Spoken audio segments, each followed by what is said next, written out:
que a vida terrestre é proveniente do mar, onde organismos autótrofos existiam em grande diversidade nos ecossistemas marinhos.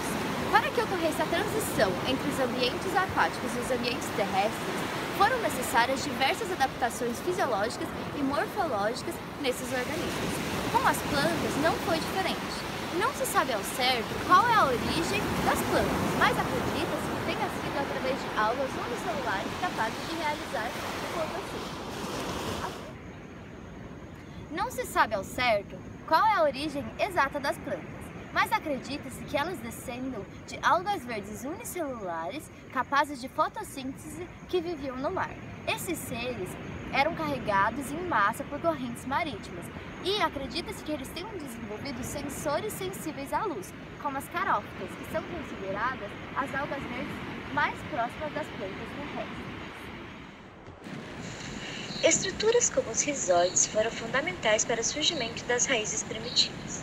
Nas plantas terrestres, a perda de água excessiva foi evitada através da produção de substâncias impermeabilizantes, como a cutícula. Esta é uma adaptação fundamental para a sobrevivência, pois é uma cera que reveste as partes mais delicadas da planta. Apesar da cutícula evitar a perda excessiva de água, ela também impede a troca de gases realizada pela planta. Os estômatos surgem assim como estruturas que permitem as trocas gasosas no indivíduo. De fato, a origem das folhas é incerta, mas acredita-se que tenha sido a partir das pequenas escamas que obtiveram um cordão central condutor, que formou uma nervura central e se expandiu do centro, formando pequenos feixes de vasos que se ramificaram por toda a flora através da proliferação bilateral do parênquima cortical. A sustentação da planta para adquirir a forma ereta se dá pelo desenvolvimento do colênquima e esclerênquima, que apresentam um forte espaçamento celular. Essas características só se desenvolveram efetivamente nas pteridófitas. Para adquirir uma postura ereta e de grande dimensão, foram necessárias diferentes modificações anatômicas. Os próprios vasos xilomáticos, responsáveis pela condução de fluidos da planta, apresentam paredes espessas auxiliando na sustentação da planta. A parede celular das plantas é completa com lignina e compostos fenólicos fundamentais para o revestimento dos vasos. Além disso, esse novo ambiente favorecia o desenvolvimento de plantas, pois oferecia uma grande quantidade de matéria orgânica para o seu crescimento. Desta forma, esses organismos aumentaram de tamanho. Juntamente a isso, surgiram estruturas parenquimentosas que permitiram o seu crescimento em diferentes planos. De uma forma geral, as plantas que conseguiram maior sucesso evolutivo na Terra são aquelas que desenvolveram vasos condutores que são capazes de distribuir as substâncias através do seu corpo. Podemos classificar de uma forma básica as plantas em 4 categorias: briófitas, pteridófitas, gimnospermas e angiospermas. As briófitas foram consideradas as primeiras plantas terrestres e elas são encontradas em ambiente úmido pela sua dependência de água. As mesmas, as briófitas, elas não possuem nenhuma estrutura que previnam elas da desidratação. As plantas absorvem a água célula por célula, e isso acontece por difusão, o que faz o movimento ser lento, e isso limita o tamanho das briófitas, por isso elas são sempre pequenas. Além disso, as mesmas dependem da água para o transporte de gametas na fecundação, porque os gametófitos femininos produzem gametas imóveis, que são chamados de oosferas. Agora, já os gametófitos masculinos produzem gametas móveis e eles contam com flagelos e são chamados de anterozoides, que podem ser levados até a planta feminina pelos pingos da chuva que caem e respingam. Estas, as plantas femininas, possuem rizóides. E esses rizóides são o quê? São filamentos responsáveis pela fixação e absorção da planta, os filóides, que se tratam de estruturas clorofiladas e essas são capazes de fazer a fotossíntese, enquanto os cauloides são as hastes de onde saem esses filóides. Agora as briófitas. As primeiras briófitas têm uma semelhança bioquímica e, além disso, genética muito grande com um grupo pequeno de algas verdes. Existem algumas peculiaridades do processo de divisão celular de briófitas e carofícias, e essas peculiaridades parecem revelar um grau de parentesco evolutivo. Embora ainda não foi descoberto nenhum registro fóssil que corrobore essa hipótese de surgimento dos primeiros seres vascularizados. Enquanto isso, também acredita-se que o grupo das carofícias tenha dado origem a um organismo que formaria um ancestral comum entre as briófitas antóceros e organismos semelhantes às ríneas pteridófitas. Então, essa rínea daria origem aos primeiros organismos com vasos condutores verdadeiros, ou seja, as pteridófitas, que não tenham dependência tão grande da água, e as briófitas. Das primeiras briófitas surgiriam o musgo e as hepáticas.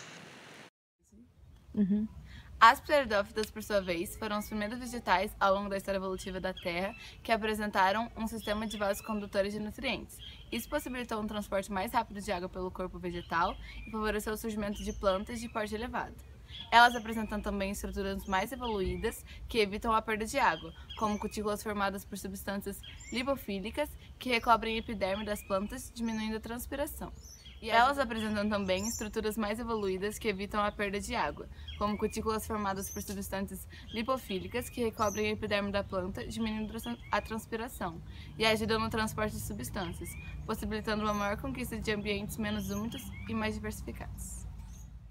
Porém, ainda assim, a água é um fator fundamental para o transporte de gametas na fecundação, pois em sua fase denominada esporófito ocorre o surgimento dos soros, que são estruturas produtoras de inúmeros esporos.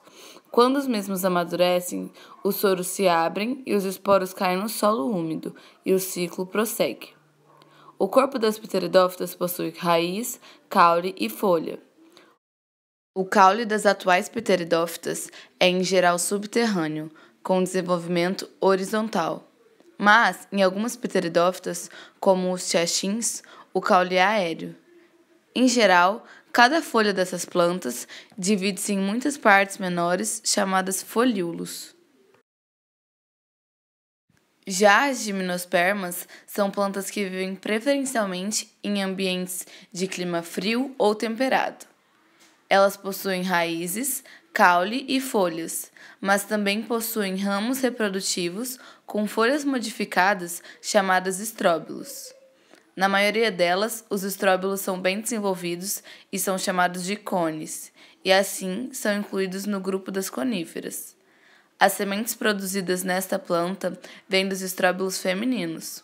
Porém, as gimnospermas não produzem frutos e são suas sementes consideradas nuas, pois não ficam dentro do fruto. Os primeiros grupos a apresentarem sementes foram as Pteridospermae, que foram muito frequentes no Carbonífero. Eram semelhantes a samambaias gigantes, sendo que seu ginófito se desenvolvia dentro do esporângio, formando um óvulo protegido por um tegumento que possibilita a formação de semente.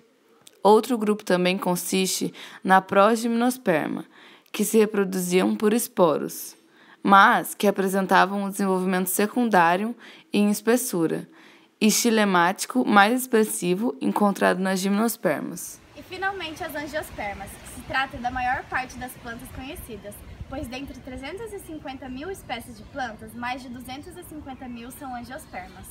Essas plantas representam o grupo com maior variação do número de espécies entre os componentes do reino Plantae ou Metaphylla. As angiospermas surgiram no Cretáceo há 130 milhões de anos e no espaço de alguns milhões de anos alcançaram uma diversidade muito grande em todas as altitudes e latitudes, alcançando até os insetos e fungos que apresentam uma diversidade enorme. A presença de esporopolenina no pólen das angiospermas explica por que os grãos se fossilizam com facilidade.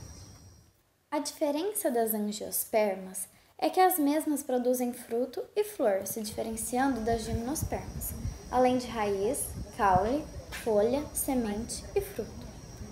As flores têm muita importância, pois exalam odores atrativos para vários animais, e produzem um líquido açucarado chamado néctar, que tem como objetivo alimentar diversos animais.